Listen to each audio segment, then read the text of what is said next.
بسم اللہ الرحمن الرحیم۔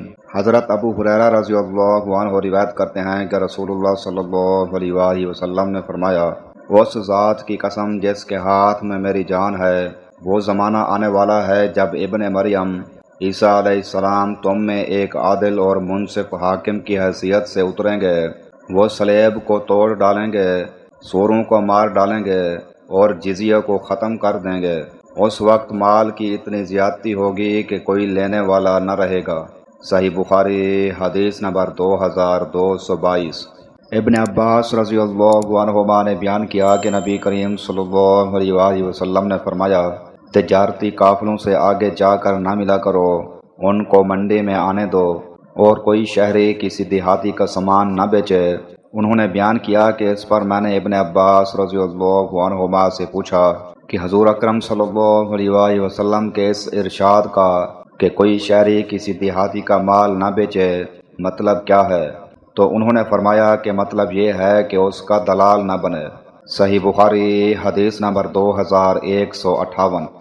حضرت ابو ہریرہ رضی اللہ عنہ سے روایت ہے کہ رسول اللہ صلی اللہ علیہ وآلہ وسلم نے فرمایا، اللہ تعالیٰ کا ارشاد ہے کہ 3 طرح کے لوگ ایسے ہوں گے جن کا قیامت کے دن میں مدعی بنوں گا۔ ایک وہ شخص جس نے میرے نام پر عہد کیا اور وہ توڑ دیا، وہ شخص جس نے کسی آزاد انسان کو بیچ کر اس کی قیمت کھائی، اور وہ شخص جس نے کوئی مزدور اجرت پر رکھا، اس سے پوری طرح کام لیا لیکن اس کی مزدوری نہیں دی۔ صحیح بخاری حدیث نمبر 2227۔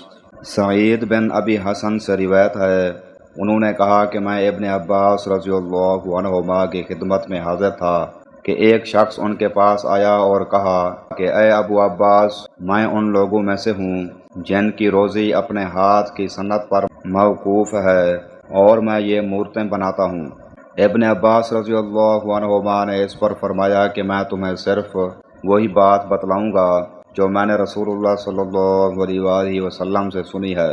انہوں نے کہا کہ میں نے آپ کو یہ فرماتے سنا تھا کہ جس نے بھی کوئی مورت بنائی تو اللہ تعالیٰ اسے اس وقت تک عذاب کرتا رہے گا جب تک وہ شخص اپنی مورت میں جان نہ ڈال دے، اور وہ کبھی اس میں جان نہیں ڈال سکتا۔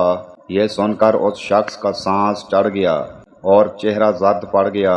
ابن عباس رضی اللہ عنہما نے فرمایا کہ افسوس، اگر تم مورتیں بنانی ہی چاہتے ہو تو ان درختوں کی اور ہر اس چیز کی جس میں جان نہیں ہے مورتیں بنا سکتے ہو۔ صحیح بخاری حدیث نمبر 2225۔